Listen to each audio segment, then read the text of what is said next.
Hello everyone, আমার মতো অনেকেই আছেন যারা বাসায় সৌন্দর্যের জন্য কিন্তু ফার ইউজ করতে অনেক বেশি পছন্দ করেন। আমার পার্সোনালি বিভিন্ন সাইজের বিভিন্ন কালারের ফার অনেক বেশি পছন্দ।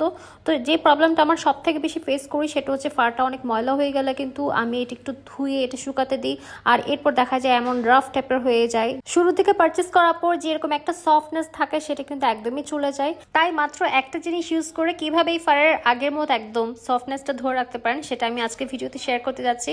যেমন একটু আগে কিন্তু এই ফারের এই সাইডটা কিন্তু আমি শেষ করলাম কাজ করা, মানে একদম সফট হয়ে আছে দেখেন, আর এই সাইডটা হচ্ছে একদম রাফনেসটা রয়ে গিয়েছে। তো আমি আজকে আপনাদেরকে দেখাবো কিভাবে রাফনেসটা একদম সফট করবেন।